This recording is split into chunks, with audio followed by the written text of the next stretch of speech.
Bapak, Ibu, saudara-saudari yang terkasih di dalam Tuhan kita Yesus Kristus, kita sungguh pantas memanjatkan puji syukur kepada Tuhan karena pada tanggal 9 November yang akan datang, gereja kita ini dipilih oleh Panitia Kota KWI untuk misa konselebrasi bersama dengan para uskup setelah Sidang Agung Gereja Katolik Indonesia yang berlangsung pada tanggal 3 sampai dengan 7 November di Ancol.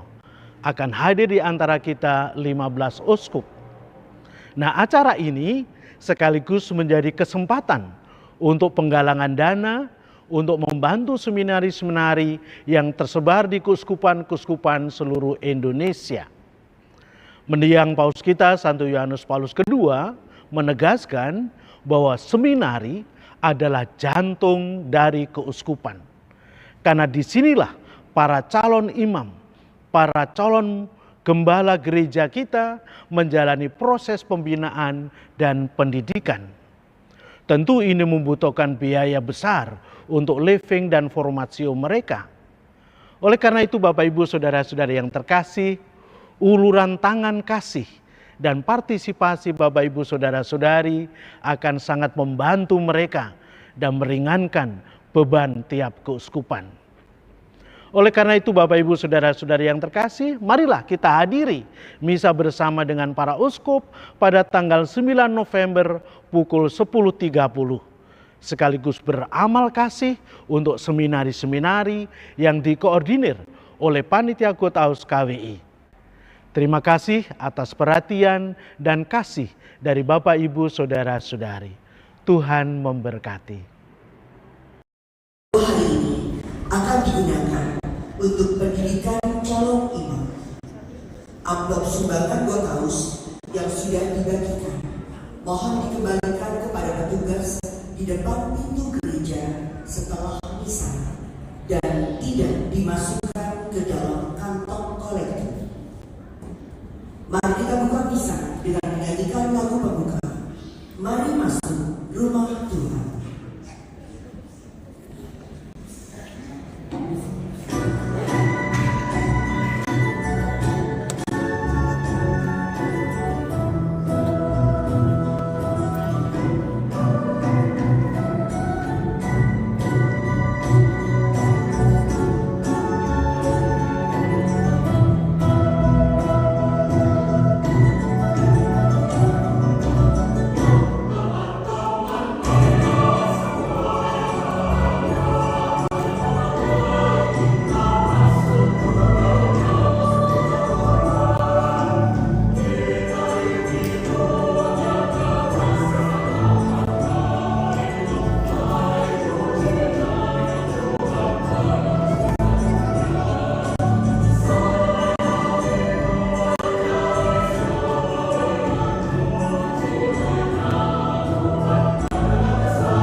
ulang tahun dan bersyukur atas kasih dan penyertaan kepada Gregoris Agung yang merayakan ulang tahun ke-7. Berkatilah dia dengan kesehatan, sukacita, dan iman. Bersyukur atas pernikahan yang sudah berlangsung 28 tahun dari keluarga Effendi Fener. Mengucap syukur atas ulang tahun Bunda Adeline Gabi dan Erni Gabi. Kiranya Tuhan melimpahkan rahmat kesehatan dan kebahagiaan dari keluarga Siska. Dari Vincent yang Karissa mengucap syukur atas keluarganya Mariati Farilosi dari Ruang dan sudah pulang ke rumah dalam keadaan sehat. Dari keluarga Daud mohon penyertaan Tuhan dan perlindungannya untuk rencana ziarah ke Tanah Suci tanggal 14 November sampai 29 November. Dari keluarga Henry dan Erik selalu diberi kesehatan dan dilindungi oleh Tuhan Yesus setiap hari dan mendapatkan rezeki yang baik. Dari keluarga Elisa agar bisa mendapatkan pekerjaan sesuai dengan kehendaknya. Dari Selfie mohon kelancaran dan izinkan mudahkan perjalanan rumah. Dari keluarga Hasan semoga diberikan dalam penyelesaian masalah keuangan yang dihadapi. Dari keluarga Daud mohon pemulihan pasca operasi dan kesembuhan Juliana. Dari Mindi mohon kesembuhan Elizabeth Chelsea Hall agar operasi berhasil dengan baik, menjadi anak yang sehat dan terberkati. Dari keluarga Ferdinand mohon doa untuk dibebaskan dari piutang dan dilancarkan kembali perekonomian. Mohon keselamatan kekal bagi jiwa Monsignor Relarius Muanura, Pater Pietro, Bapak Jonas Petrus, Ibu Maria Consalata, Bapak Hubertus Emmanuel, dan Bapak Fran Bautis.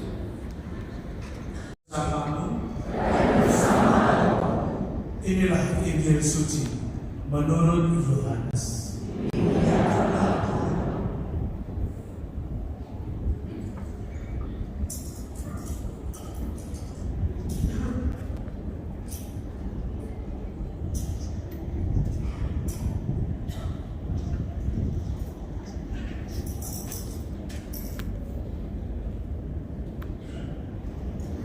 Ketika hari raya Paskah orang Yahudi sudah dekat, Yesus berangkat ke Yerusalem.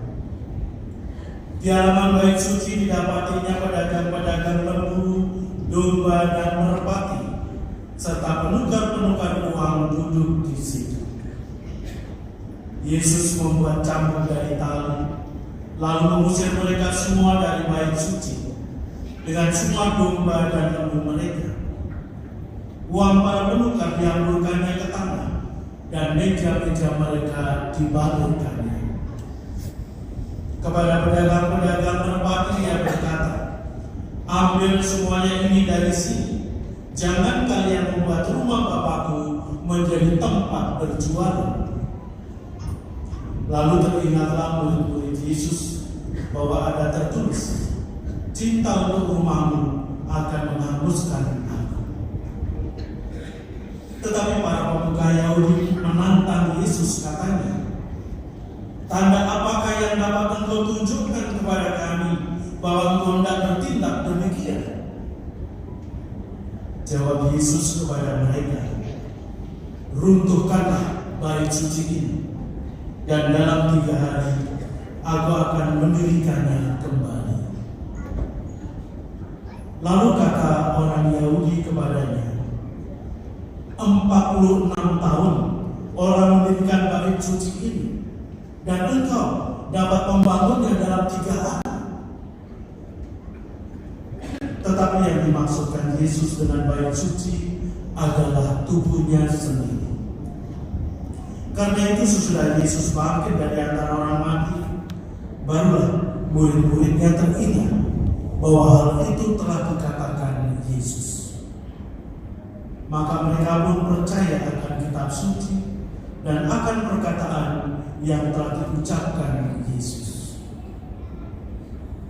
Demikianlah sabda Tuhan.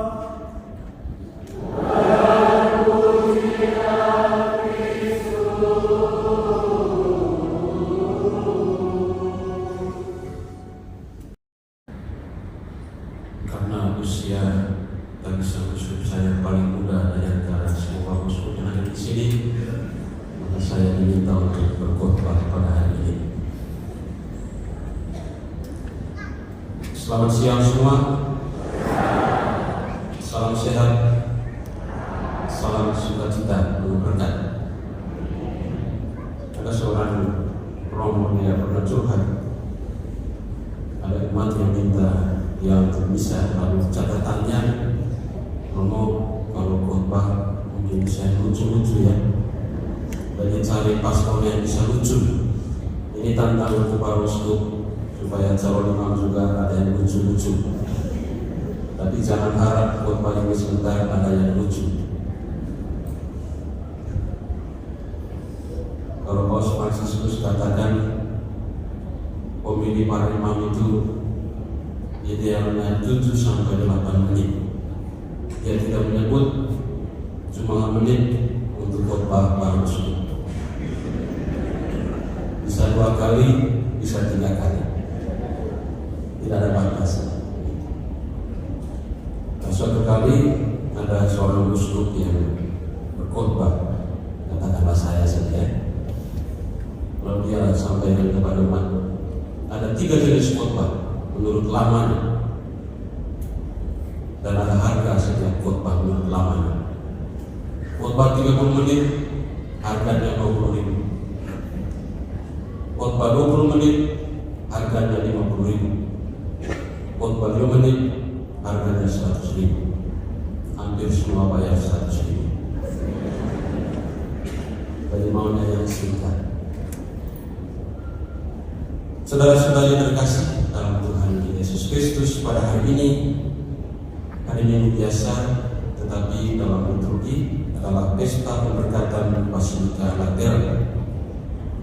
Satu perayaan yang mungkin tidak biasa dalam kalender gereja, karena perayaan ini tidak untuk memperingati satu peristiwa, juga tidak memperingati seseorang, katakanlah Maria dan sebagainya, tetapi sebuah bangunan Basilika Lateran di Roma. Ketika Kaisar Konstantinus Agung, putra Santa Helena, bertobat dan mengumumkan Edikt Milano pada tahun 3013, perjanjian antara Kaisar Romawi Barat dan Timur untuk toleransi sesudah masa-masa sulit umat Kristen pada waktu itu, ia kemudian memusatkan perhatiannya pada pembangunan gereja-gereja yang indah. Kalau sebut gereja indah, ini juga gereja indah. Bentuknya seperti kapal. Di dalamnya ada skoci-skoci. Jadi kalau di kapal benaran, skocinya ada di luar. Tapi tidak mungkin Pak ada di luar gitu ya. Ini sebut apa saja. Basilika ini adalah yang tertua di antara 4 basilika utama di Roma dan menjadi yang disebut rumah resmi Paus, tahta uskup Roma. Banyak orang mengira Basilika Santo Petrus adalah gereja Paus, tetapi sesungguhnya Basilika Lateranlah yang merupakan gereja Paus, simbol persatuan seluruh gereja di dunia. Itulah sebabnya dia disebut Mater et Caput Omnium Ecclesiae, induk dan kepala semua gereja di dunia. Namun perayaan ini tidak dimaksudkan untuk memuja arsitektur dari bangunan Basilika Lateran. Gereja ini mengingatkan kita bahwa bangunan itu hanyalah lambang dari realitas rohani spiritual yang lebih dalam. Dan realitas itu adalah tentang umat Allah sendiri sebagai bait Allah yang hidup, tempat Allah berdiam dan berkarya. Karena itu kita diajak untuk merenungkan peristiwa hari ini dalam 3 dimensi berikut ini. Dimensi yang pertama berkaitan dengan keberadaan untuk merenungkan gereja sebagai sungai kehidupan. Bacaan pertama, saudara-saudara terkasih, berbicara tentang nubuat Yehezkiel. Yehezkiel adalah nabi Israel pada fase akhir masa pembuangan, kira-kira pada tahun 393 sampai dengan tahun 371 sebelum Masehi. Pembuangan sendiri merujuk pada pembuangan Asyur pada tahun 721 sebelum Masehi, di mana kerajaan utara Israel ditaklukkan oleh Asyur, dan pembuangan ke Babilonia mulai pada tahun 397 sebelum Masehi, di mana penduduk kerajaan Yehuda diasingkan ke Babilonia oleh Nebukadnezar kedua. Dalam melihat Nabi Yehezkiel, sebagaimana kita dengar dalam bacaan pertama, air mengalir keluar dari bait Allah dan menghidupkan segala sesuatu yang disentuhnya. Sementara 11% lainnya menghadiri misa sekali atau ya sesekali lah, gitu ya. Sesekali, maksud sekali dalam 2 tahun. Dan 27% sama sekali tidak hadir. Mereka hadir hanya dalam ibadah. Mungkin ini mereka ini masuk dalam umat Katolik di bawah tanah, jadi tidak terlihat. Jadi kehadiran penting untuk menentukan bahwa kekudusan gereja itu juga ada di sana. Seperti yang dalam dimensi pertama tadi itu, persekutuan umat itu juga menentukan. Jadi Yesus hadir itu juga dalam persekutuan umat beriman. Gereja menjadi kudus bila setiap anggotanya hidup dalam pertobatan dan kasih. Yesus menyucikan bait Allah dari pedagang. Kita pun diajak membersihkan bait suci, yaitu diri kita sendiri, dari keserakahan, dari kebencian, dari ketidakadilan, dan mungkin dari persoalan-persoalan yang membuat kita tidak mengalami perjumpaan yang asli dengan Tuhan sendiri. Santo Yohanes Chrysostomus menyampaikan dengan indah kepada kita, jangan banggakan tembok yang indah jika dalam dirimu sendiri engkau membiarkan kebobrokan moral. Paus Fransiskus juga mengingatkan kita, gereja yang sejati adalah rumah yang selalu terbuka, bukan istana yang tertutup, rumah penyembuhan, bukan tempat pengadilan atau penghukuman. Kekudusan sejati selalu terbuka dan menyembuhkan, yang menjelma dalam kelembutan, solidaritas, dan belas kasih kepada yang lemah. Inilah 3 dimensi penting yang perlu kita renungkan makna gereja sesungguhnya, di mana Tuhan hadir dan Dia berada atas dasar kasih, dan kita pun dipanggil untuk merawat kekudusan hidup kita, yang tiap pribadi, juga terutama kekudusan tiap-tiap keluarga, kekudusan komunitas, kekudusan gereja kita. Karena hari ini juga adalah Misa Gotaus, sebuah gerakan untuk menolong membantu para seminaris. Tadi Romo Sekretaris Eksekutif Komisionari menyampaikan kepada saya bahwa seluruh ini adalah perayaan Ekaristi untuk menggali dana untuk mendukung terutama gizi para seminari yang mungkin terdiri dari makan bergizi gratis. Jadi ini adalah Misa Gotaus. Saya kira maknanya penting karena kita bicara tentang gereja, dan calon imam itu juga adalah sebuah jaminan bagaimana keberlanjutan karya gereja kita. Dan kalau kita baca berita, Gereja Katolik menghadapi situasi yang sepertinya tidak berjalan, tidak sekarang, gitu ya. Dalam catatan umat Katolik tahun lalu, kalau saya baca berita, mengalami penambahan sekitar 60 juta seluruh dunia. Tetapi dia mengalami penurunan jumlah imam. Jadi perbandingan antara imam dan umat itu makin tinggi.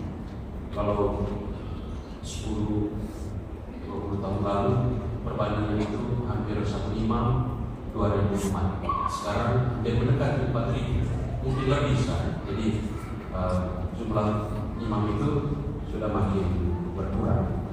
Dan saya kira hari ini dalam pesta keberkatan Pasca Lateran ini adalah sebuah suasana yang indah,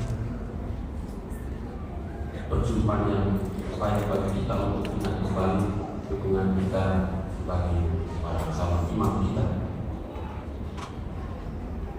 Saya menutup homili ini dengan sebuah cerita. Suatu waktu ada 3 orang uskup. Ya baik kalau menyebut imam uskup saja. Satu dari India, satu dari Indonesia, satu dari Tiongkok, dari Cina. Mohon maaf Bapak Uskup, silahkan. Mereka bertanya, kira-kira bagaimana cara membagi uang kolektif, membaginya untuk milik uskupan dan milik Tuhan. Mana cara? Orang-orang India, Bapak Uskup dari India, dia anggap saya pertama, dia buat lingkaran. Dia kumpulkan semua uang, dia buang ke atas. Dia bilang uang yang ada di luar lingkaran itu milik Tuhan, di dalam lingkaran milik uskupan. Akhirnya uskup dari Indonesia lihat juga, dia hanya palinkan saja. Dia juga ambil uang ke atas. Dia bilang di luar itu semua milik uskupan, di dalam itu untuk Tuhan. Lalu uskup dari Tiongkok ini bilang, aduh ini uskup kurang ahli dalam hal uangnya. Kalau dia ambil semua uang mereka, dia buang ke atas. Dia bilang yang tidak jatuh lagi itu milik Tuhan. Yang jatuh itu milik saya. Tidak ada yang tidak ada semuanya saya. Mungkin itu sudah. Terima kasih. Semoga Tuhan selalu memberkati.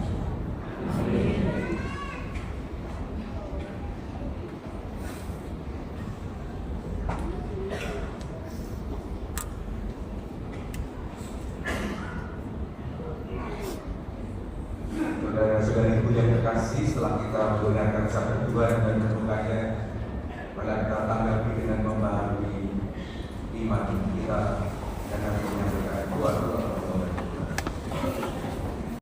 Hidup dalam pembangunan rumah rohani, sehingga layak untuk mempersembahkan persembahan rohani yang karena Yesus Kristus berkenan kepadanya. Marilah kita mohon.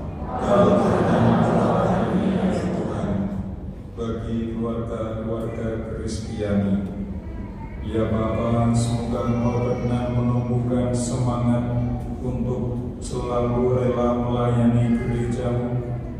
Khususnya tumbuhkanlah dalam keluarga-keluarga kami benih-benih panggilan untuk menjadi imam, bruder, dan suster. Semoga dengan menumbuhkan kebiasaan-kebiasaan rohani di dalam keluarga, setiap pribadi digerakkan untuk mengambil tanggung jawab misioner bagi pertumbuhan gereja-Mu di muka bumi ini. Kami mohon.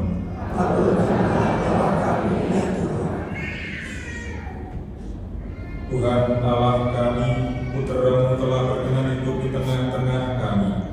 Jadikanlah gereja-Mu tempat di mana orang bertemu satu sama lain dan bertumbuh kembang dalam nama Putra-Mu Yesus Kristus, Tuhan dan pengantara kami. Amin. Kita persiapkan.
Agunglah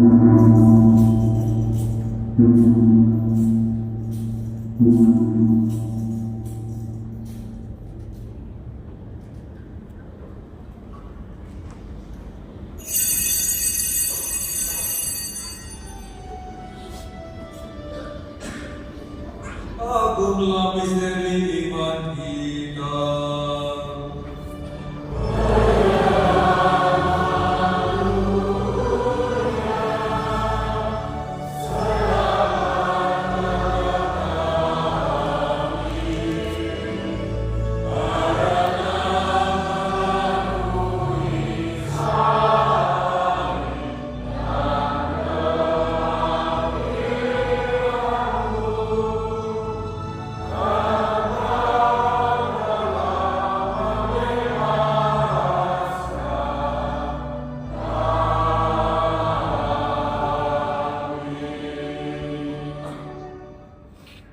Sambil mengenangkan wafat dan kebangkitan Yesus, kami persembahkan kepada Bapa roti kehidupan dan piala keselamatan. Kami bersyukur sebab kami telah percaya menghadap Engkau dan berbakti kepada-Mu. Dan kami mohon semoga kami yang terima tubuh dan darah Kristus hibur menjadi satu umat oleh Roh Kudus. Tinggallah Tuhan akan gereja-Mu yang tersebar di seluruh bumi, agar Engkau menyempurnakannya dalam cinta kasih, dalam persatuan dengan Paus kami Leo ke-14, Uskup kami Ignatius Kardinal Suharyo, para uskup dan semua rohaniwan.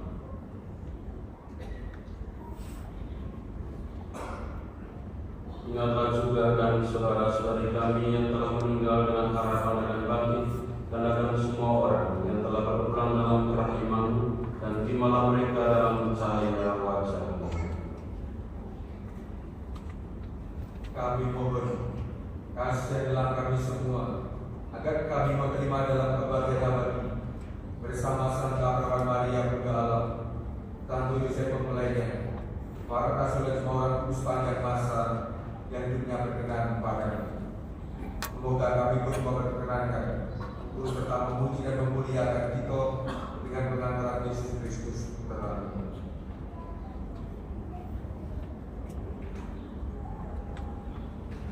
Dengan pengantaran Dia bersama Dia dalam Dia, kami Bapa yang Maha Kuasa dalam persekutuan dengan Roh Kudus, segala hormat dan kemuliaan sepanjang segala masa.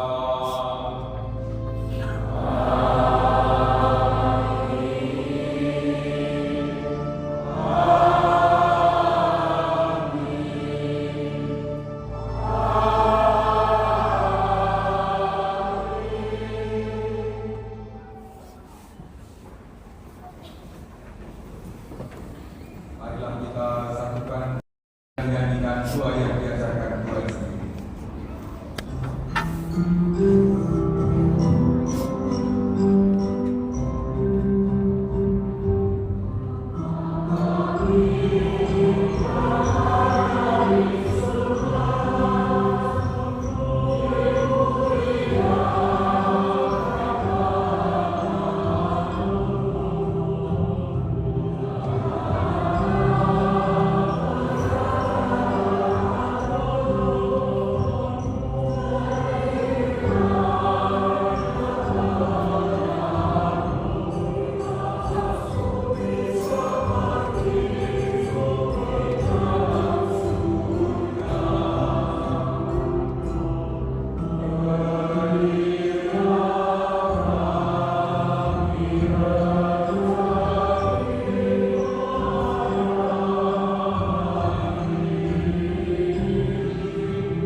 Bebaskanlah kami dari segala yang jahat.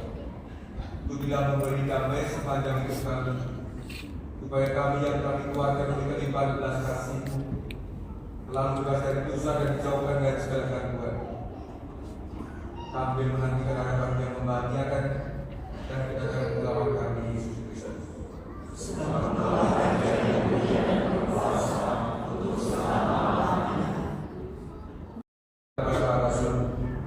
Damai-Ku kutinggalkan bagimu, damai-Ku kuberikan kepadamu.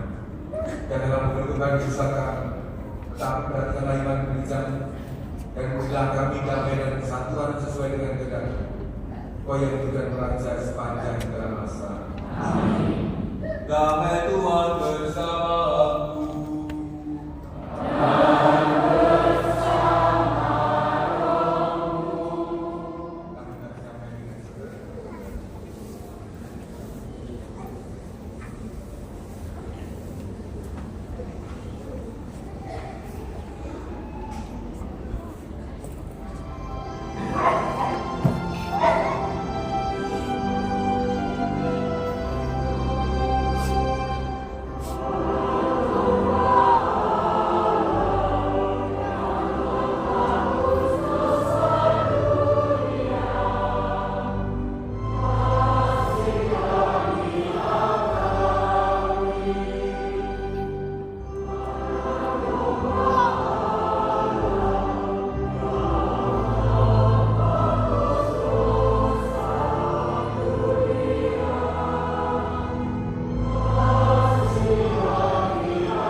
Memampukan kami semua untuk senantiasa layak menjadi payung Tuhan, dan nantinya kami kepandang pantas untuk dalam ancaman dosa yang disediakan dari kami.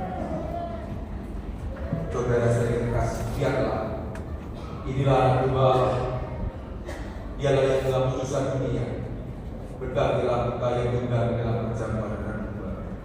Tuhan, saya tidak pantas kepada saya, tetapi bersama maka saya akan sembuh. Tubuh dan darah Kristus. Amin.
Marilah berdoa.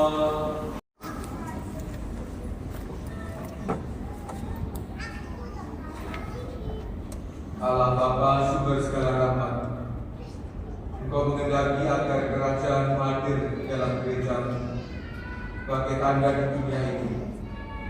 Semoga dengan mengambil bagian dalam sakramen ini, Engkau menjadikan kami penisah rahmat-Mu dan telah memperkenankan kami memasuki kediaman-Mu yang mulia. Dengan pengantaran Kristus Tuhan kami. Amin.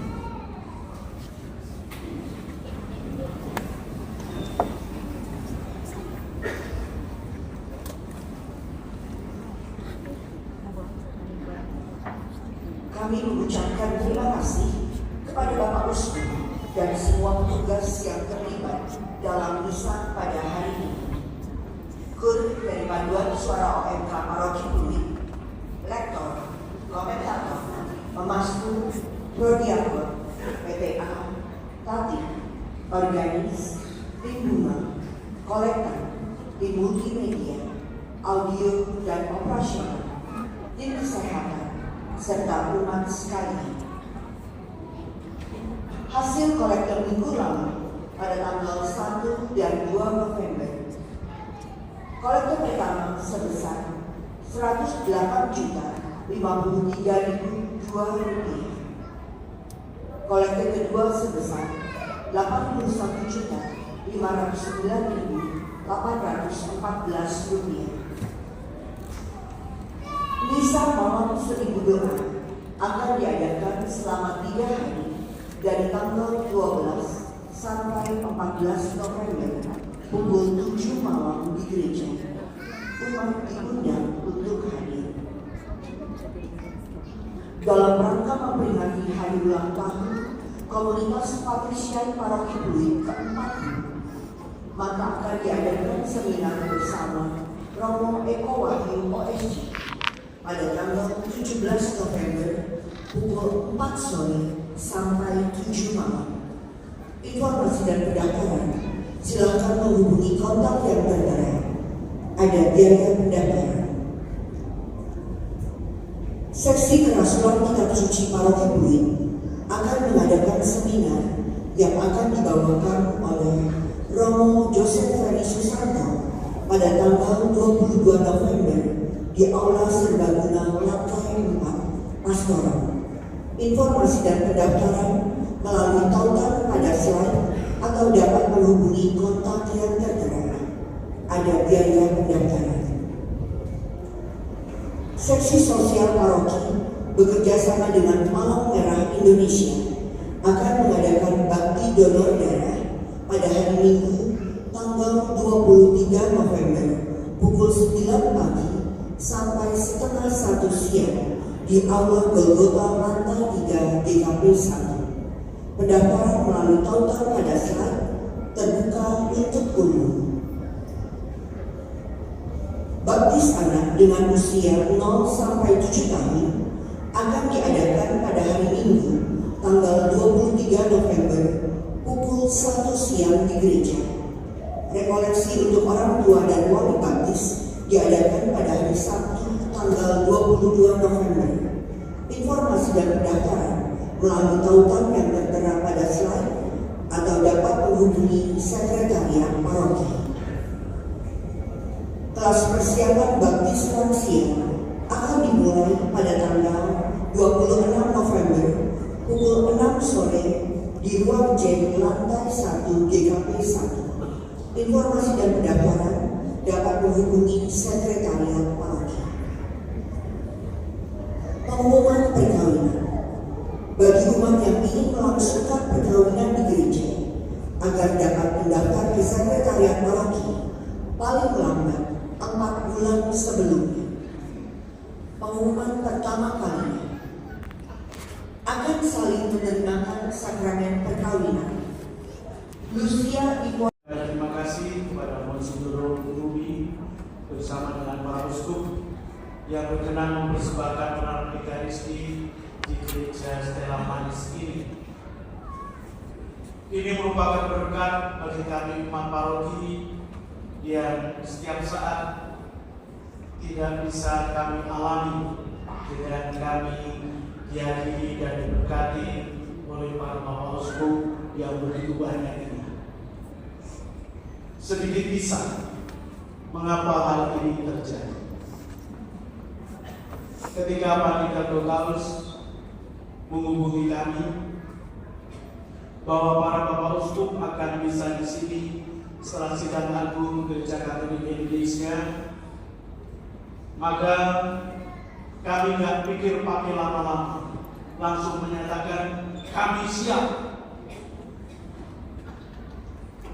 Karena apa? Karena ini adalah berkat untuk paroki. Sekaligus sebagai ungkapan, walaupun ini merupakan bagian kecil, bahwa kita bersama-sama dalam gerak gereja sinodal, khususnya di Indonesia, di dalam menyiapkan para calon gembala atau para calon imam dengan mau terlibat dalam penggalangan dana untuk seminari-seminari yang tersebar di kuskupan-kuskupan di Indonesia ini. Dalam kesempatan ini saya mau sedikit buka kartu, baik untuk umat maupun untuk para Bapak Uskup. Setelah kami menyatakan dia, lalu kemudian tiba-tiba kami disadarkan, waduh, kita ini kan juga sementara membangun ruang aula yang membutuhkan biaya besar. Lalu juga nanti mau ditaruh di mana di Bapak Uskup ini dalam peramatan.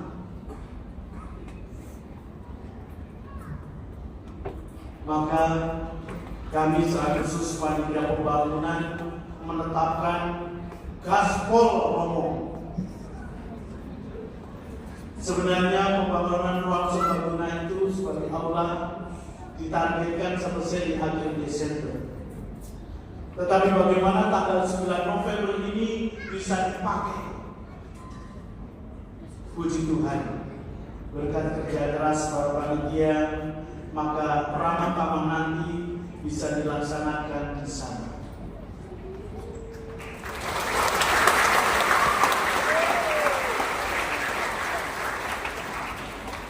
Walaupun sebenarnya ini belum selesai.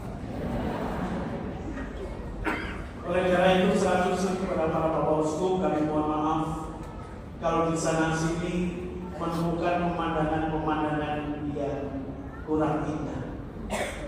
Kalau melihat itu, lihatlah umat kami paroki Mulik ini pasti indah. Sekali lagi kami ucapkan banyak terima kasih atas kehadiran dan berkat dari para Bapak Uskup, dan mohon maaf atas segala kekurangan dan keterbatasan kami. Terima kasih.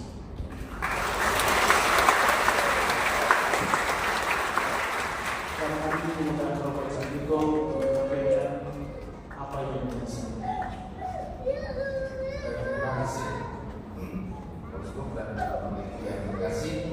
Sebelum mengakhiri ini kami akan memperkenalkan diri, terutama Bapak Uskup yang hadir di saat ini. Nanti Bapak Uskup yang namanya Bapak Baimunan, Uskup dari mana, siapa namanya, nanti Pak Lepas, foto-foto sudah tahu namanya. Kira-kira mau Uskup siapa? Baik, dari Reji Sumatera, sebetulnya ada dua misa, satu di Kilmayan di Kelapa Gading, Palu Sulawesi, Palu Sulawesi. Baik, kembali ke Reji Sumatera. Pertama, Monsignor Cornelius Supayun, Pak kamu sih, silakan.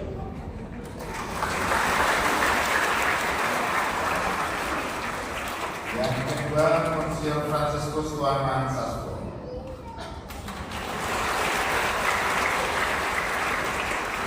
Yang ketiga, Monsignor Vitus Rupianto Soliti.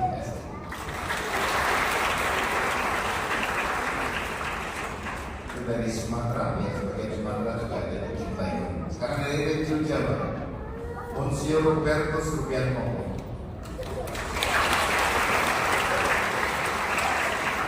Dari Semarang. Region Jawa lagi, Monsignor Agustinus Tomo dari Kuspan Surabaya.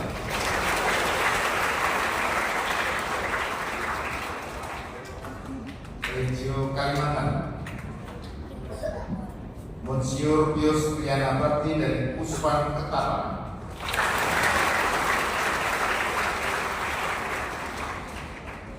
Monsiur Justinus Harjo Susanto MSF dari Samar Puspan Agung Samarinda. Kalau ini belum ada fotonya, nanti tolong foto sendiri. Monsiur Victorius Badi WFM Kampus dari Puspan Banjarmasin.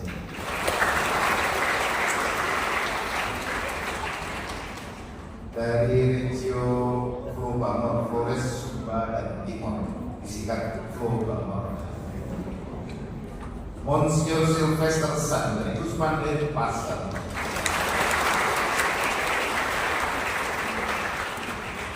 Berikut Monsiur Ewalus Martinus Sedu dari Puspan Maumere.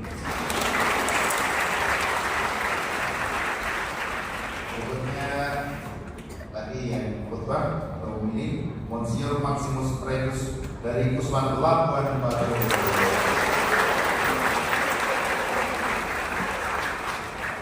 Yang banyak pemudu. Sekarang dari Regio Mampu, Makassar, Maluku, dan Papua, singkat MAPU. Monsiur Franciscus Unipa dari Puspan Agung Makassar.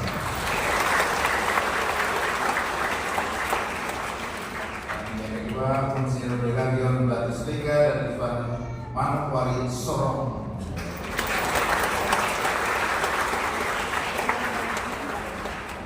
Baik, itu dari regio-regio, dan sekarang ada beberapa uskup emeritus. Yang pertama Monsignor Agustinus dari Puspan Agung Korea. Yang kedua Monsignor Petrus Bodeng Tima dulu dari Puspan Agung Banjarmasin.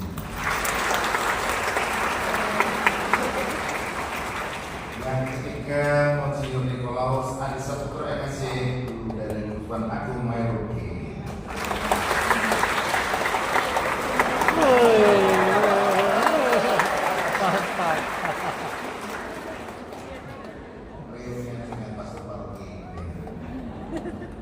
Yang terakhir Monsiur Aloysius Sudarso, Emeritus Puspan Agung Palembang.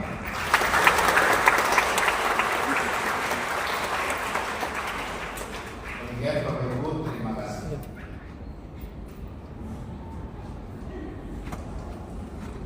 Saudara-saudari, terima kasih. Sebelum kita menunjukkan Tuhan dan kesempatan ini, kami atas nama Kutaus dan juga Komisi Seminari KBI, kami mengucapkan terima kasih kepada Romo Sis Wanto bersama Dewan Pastoral Paroki dan seluruh umat yang memberi kami kesempatan untuk melihat proses pembangunan yang sudah selesai.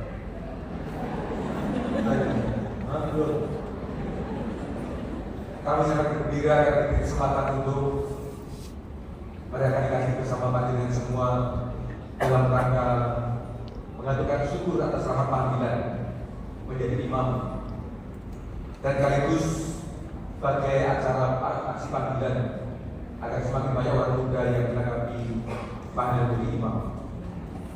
Maka pertanyaannya adalah, adakah di antara orang muda ini yang siap menjadi imam? Nomor UMK ada satu, nggak kelihatan yang mana. Iya. Nah, Kristina ada yang mau jadi Romo. Satu, dua,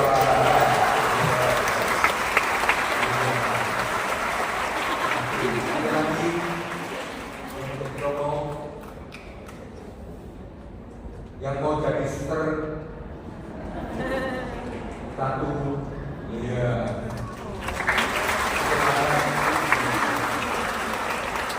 Yang mau jadi leader tidak ada. Yang UMK yang lain ada yang mau jadi Romo dan suster. Satu di sana berdiri tak kelihatan. Ada lagi, kami sangat berterima kasih atas bantuan untuk pendidikan calon imam. Dan lebih terima kasih lagi karena ada calon-calon yang siap menjadi imam dan suster. Inilah yang kami harapkan nanti paling banyak. Termasuk kalau mau masuk Uskupan Agung Semarang, kami persilahkan.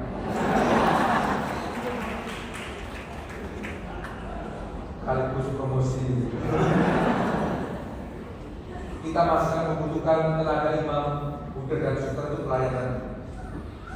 Kalau kita lihat sejak banyak uskup ini rasanya senang atau enggak? Nah, kalau melihat romo baru kita cuma satu pengurus kos enggak senang kan dia. Pagi pengen tambah banyak ya. Isinya ada berapa romo? 2 kok. Cukup 2 ya. Kurang. Kalau begitu kami siap membantu di sini.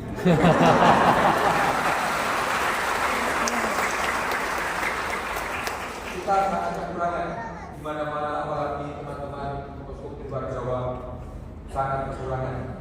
Kalimantan, Papua, kalau Sumatera belum, kurang juga. Wah, apalagi di tempat lain di Jawa juga sangat kekurangan. Maka mari kita dukung dengan doa-doa kita untuk keluarga-keluarga yang masih muda. Tolong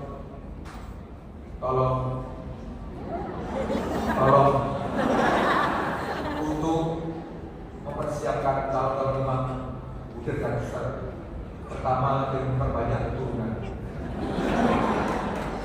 Jangan cuma 1, 2, minimal 3. 3 sampai dari rombong buder dan suster. Kalau 4 luar biasa. 5 berkah berlimpah. Kita doakan keluarga muda makin banyak anaknya. Amin.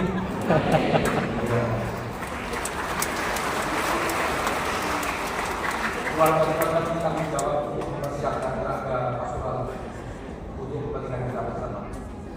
Karena itu terima kasih untuk dukungan kalian semua, putra putri altar, diakon, tugas-tugas yang lain pun yang luar biasa dari kita. Tepuk tangan untuk mereka semua. Dan juga panitia bersama parokia memberi kesempatan kami untuk datang ke tempat ini pada kami bersama-sama. Dan mari kita akhiri dengan mohon berkat Tuhan.